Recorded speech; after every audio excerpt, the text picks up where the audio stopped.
everyone, Happy New Year. I'm sure this year will be even better than the previous one. And since it's a new year, we decided we will start a new season. So here we go. This is episode number 1 of season 3 of Brome Bird News. So good to have you back.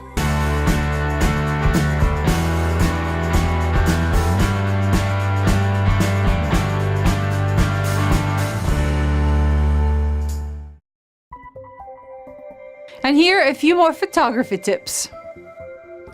Photographing under light clouds. Early morning and late afternoon are great times to take photographs. But my very favorite time is when there is light cloud cover overhead. You can shoot all day long. On clear days, bright sun creates contrast problems between the highlights in the sun and the dark areas in shadow. Heavy clouds make it hard to get the fast shutter speeds needed to stop birds. But thin clouds allow plenty of sunlight to filter through. And even at noon, under light cloud cover, shadows are not a problem. If you do get shadows, they are likely to be soft and create a bit of shading on the bird's underside that provides a pleasing contour. When you have to include a lot of sky in your photos, however, light clouds are not particularly good. They are likely to burn out in the shot and turn entirely white. White adds little to a picture. For shots of the sky, blue is best, though dark clouds can sometimes offer interesting details. But in general, for the easiest conditions to photograph birds, light cloud cover is my first choice.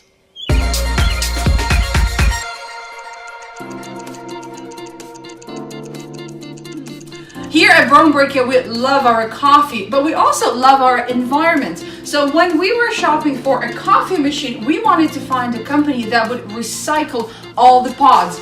Surprisingly enough, Nespresso had a link on their website to a company that does exactly that. It's called TerraCycle. So you sign up for their program, which is completely free. They send you a special bag like this, where you throw all your pods, you fill it up, and then when this is full, you seal it and you send it to them, and they recycle the pods instead of throwing them out.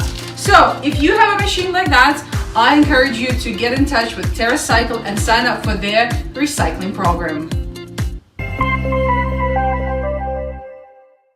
If you live on the West Coast, have you ever wondered why there are so many blackbirds in the parking lots of your local superstores? David has an answer. It never fails.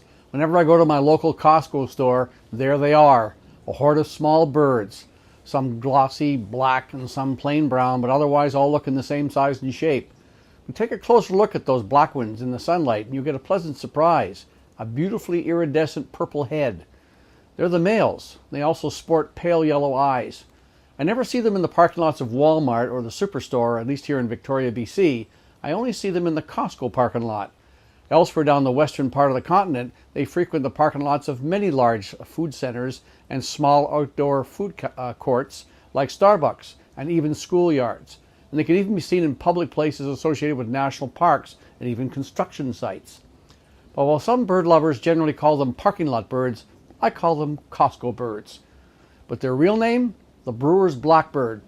They're named after Thomas Mayo Brewer, a Boston publisher who pursued ornithology on the side and occasionally hung around with legendary naturalist and bird artist John James Audubon.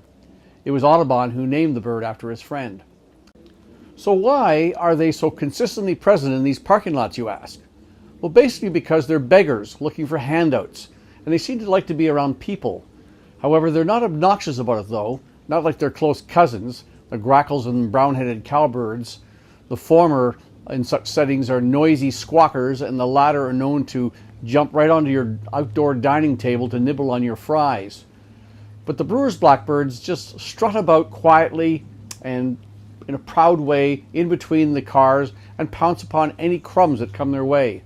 If you live within their range, you can put up feeders for them, but beware, they can be messy. and they are more content to feed on a platform feeder or on the ground. I did notice one day in the Costco parking lot that many of the birds were perched on the roofs of large vehicles like vans and SUVs. I wasn't sure why, but upon looking more closely, I could see large beads of water on those particular vehicles. Maybe they were quenching their thirst on them. I also noticed that some kind soul had dumped about 5 pounds of mixed seed on the ground in between the cars. And as long as that happens, Brewer's blackbirds will continue to enjoy coming into my Costco parking lot. Everyone loves the northern cardinal. We don't have as many of them here up north as some of you in the south. So when they show up in our backyard, it's a real treat, especially in the winter. But there might be something happening to the northern cardinal in the south. A new study published in Ecology and Evolution studied 2 different groups of northern cardinals in the Sonoran and Chihuahuan deserts, and they discovered that those 2 groups are now starting to develop different songs and even different genes. So it looks like North America's favorite Christmas bird is undergoing speciation, and soon they might be 2 different species of the northern cardinal. What do you think we should call this new species?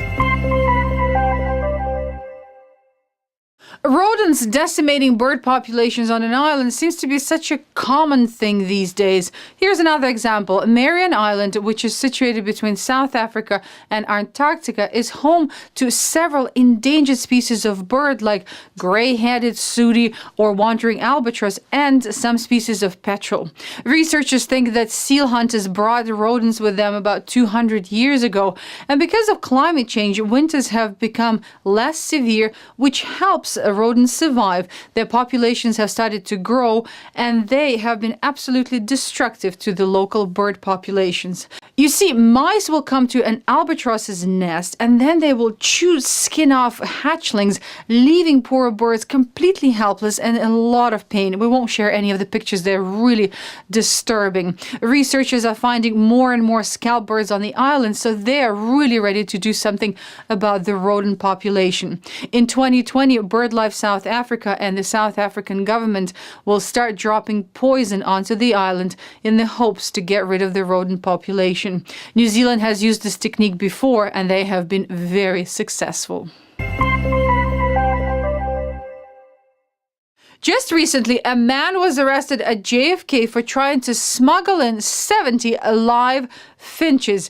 The Guyanese citizen is one of several who have been stopped for illegally transporting finches into the States to compete in underground singing competitions. Gamblers set finches against each other to see which one has the best song, and the winner walks away with $10,000. Birds are transported in hair curlers, and sometimes they're given a little bit of rum to keep them calm. As of this year, according to the Customs and Border Patrol, finches are the #1 smuggled animal into the United States. And now it's time to say goodbye. Let me know what kind of birds you see in the parking lots of your superstores. Take care, everyone, and see you in 2 weeks.